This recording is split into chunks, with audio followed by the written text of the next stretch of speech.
Good day, everybody. I hope everybody's doing fine. I'm back in the garage today. The Jeep's parked outside so I can continue on the next project.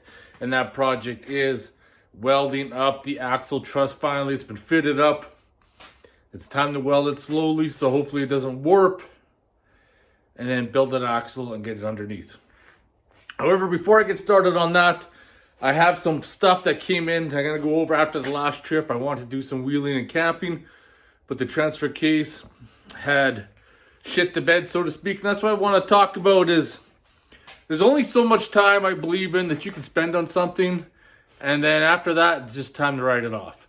That transfer case is coming out and it's getting ditched. And this is something I've been thinking about for a while. So I ordered some parts from Advanced Adapters. I wish they would have had these on their website when I started building the LS swap, but they didn't. But I got it. And some other unique parts along the way. Let's have a look. So one of the things I got is a new input gear as well. I know I got one out of that Chevy, but I may actually build two transfer cases if I still keep on having issues and then swap one out, so to speak. And in the last video, those little special snap ring pliers, or snap rings I should say, were becoming a real pain. But I picked up these ones here, and you can see at the end they got like a little notch in them that will grip the ring and prevent it from slipping off. And these ones here don't have that, but they're a smaller version for the smaller rings. And this is by Wild Tool USA. And on eBay, over time, taking off those snap rings, these internal ones, whatever you want to call them, I found a person on eBay that sells a small kit of all the small parts that has all the little snap rings, but you'll need extra slides. But now let's look at the Advanced Adapters package. So this is the adapter that will allow me to put my Jeep transfer case back underneath. The Chevy one, as you guys know, what the heck? It's actually easier to get a Jeep transfer case than it is. What the heck is with this packaging? Never cut towards yourself. Oh, that's why they got those stupid staples.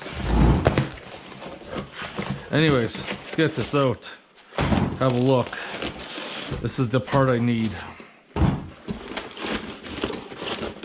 Jeez. Buyer's Guide Conversion Parts Catalog. Interesting. Here it is in the raw. One of the things I wanted to do is get this piece to adapt to the Jeep transfer case, and reasons for that is getting an MP231 in the Jeep is a lot easier than getting an MP231 in the Chevy, which trying to get in a manual shifter is like trying to find diamond in the rough. Now, I already had the first half of this, one that has the speed sensor, and then this is just going to bolt up to that second half. I'm going to remove that 700 R4 adapter that I have on there now, which adapted to the Chevy transfer case. And then this one here obviously gives me a couple of clocking options as well. Reuse a gasket. It's got the mounting plate bolts. This here will be ready to go. Be pretty excited.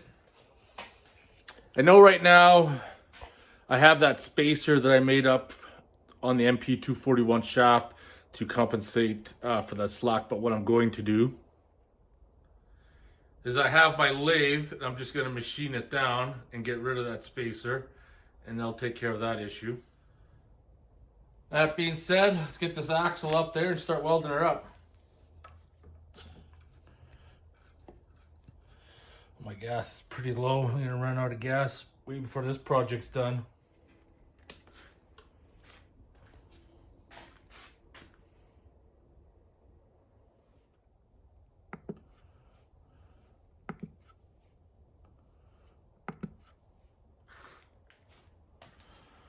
Now the big question is, where do you start? You basically just pick a spot and go. You want to weld a little section. You want to go to a different part of the axle, weld another section. Maybe roll it over to the backside. Do it slowly. Let the welds cool. Because if you keep it hot, things are going to start creaking a little bit. So basically, if you're welding, when you hear a pop, you just warped your axle. Gotta have patience. Patience is the key. Welding sections. Now I'm gonna talk about the esab Rebel welder. I really love mine. However, a viewer who's been a subscriber to me for a long time purchased one based on how much I liked it, and he's had nothing but issues with it. Apparently, it's been broke down for a while, and it's still in the shop. It's not going to be fixed for a while because I guess there's a common issue, for what he's saying, is that there's a motherboard that burns out or something, and they're back ordered on these motherboards. And I'm just kind of curious, throwing it out there. I know a lot of viewers probably don't have this welder, but I just want to know if you guys know, I've heard of any stories of someone having similar issues with their esab. Like, I've been lucky with mine. And if something is cursed, I'm going to be the person who's going to be cursed with it. Because if something's going to be a shit show, it comes my way. I'm like a shit show magnet, but this esab has treated me really well. Now that I said that, it's probably going to shit the bed during this video or during this axle build. However, anyways, leave a comment below if you know someone who's had issues with them. Let's get started.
I'm gonna head out to the garage pretty soon, and Dom Gap feels that he needs to have a cuddle first. Right, Dom?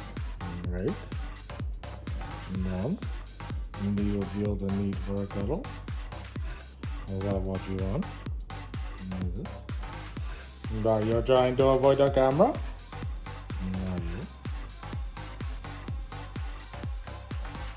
Alright, back outside in the garage.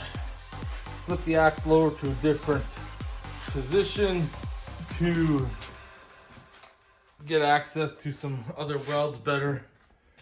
Weld the tops of those, get those lower control arm supports butted in, and then when things are cooling, I can weld the trusses. And at this point in time, I'd like to thank my Patreon supporters. Probably get most of this done today, and I want to get one axle tube welded in. I'll have to clean it up a little bit better before I do that. That way I could use a blanket to keep her warm. But I should get some better shots today because I found my tripod, which I had my drift camera I wanted to mount it onto yesterday, but it was buried in my Jeep underneath all my camping gear. So now I'll be able to set it up because I have to keep it away from the welding splatter. I don't know if you can see all the damage through the lens. So I typically don't film any grinding, especially grinding or cutting. Welding too damages the lens. It's a good thing these lenses can just be exchanged. But let's get started.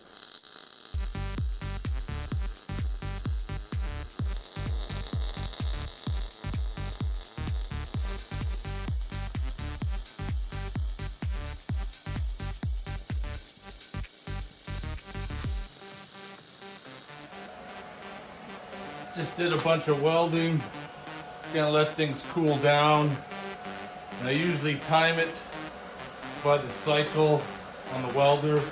It's usually like 5 to 10 minutes. let it do its thing and weld in some other sections.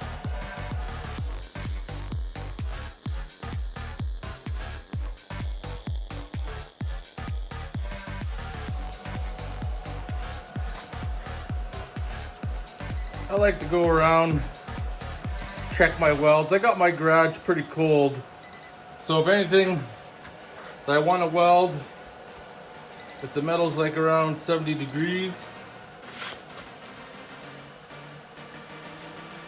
I'm gonna weld. See, I just welded out not that long ago.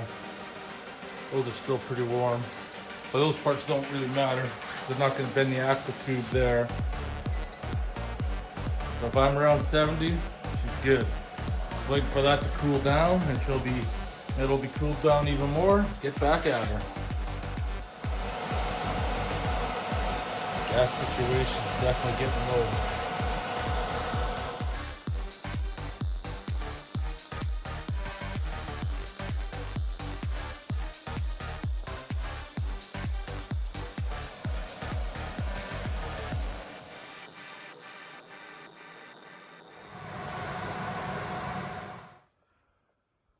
Well, that's kind of sad. This camera survived a few temper tantrums and throwing the Drift Ghost 4K, but tripod fell over when I was welding. That's all it took. Or if I had some Gorilla Glue inside to glue it back together. Oh, I super glued it.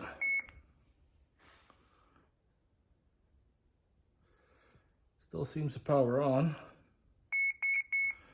So if the rest of the videos are poo, I apologize. Perfect timing too. I went inside to glue it. Amazon came by. Got some parts. My contract at work is supposed to be up this next Friday, but I think it's going to be extended.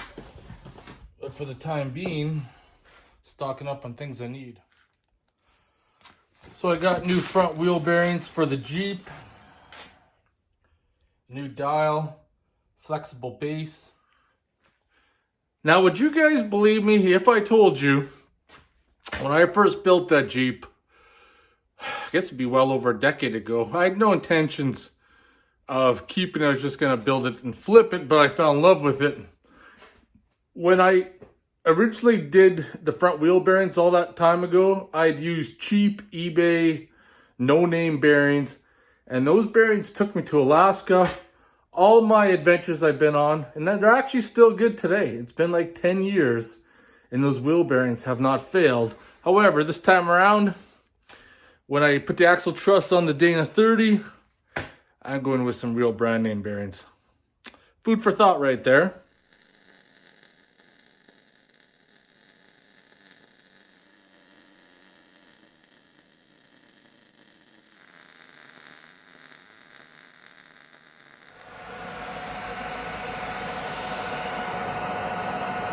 Gonna be close. I don't think I'm gonna get both tubes done.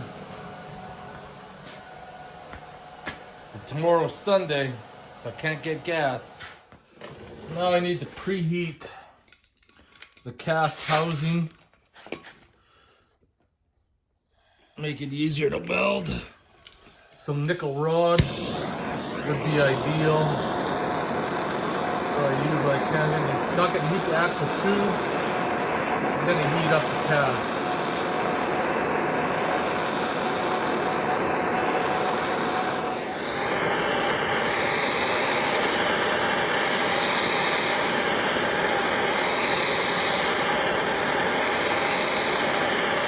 I'm not going to weld a full bead around. I know some people that do.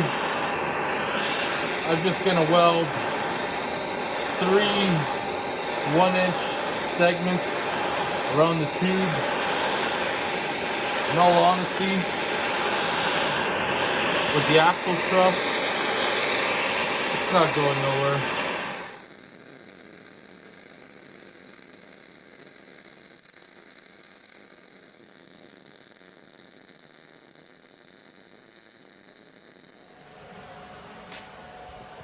It's got the welding blanket around it. Welded it in 4 spots, peened it with my hammer afterwards. Now she's wrapped. and letting cool.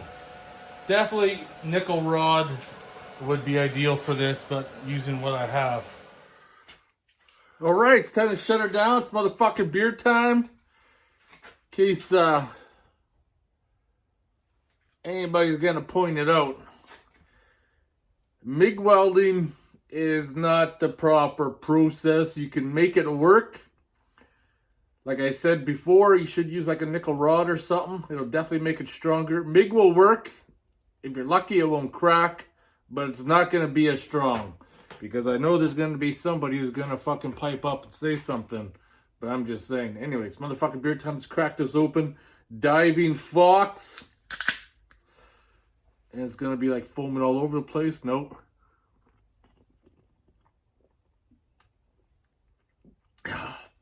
Anyways, motherfucking beer time. I'm hoping I have enough weld gas that I can get the other side done and a few other small things. Then get that axle in POR 15, paint it, get the differential set up, put it all back together, and get it ready to stick underneath.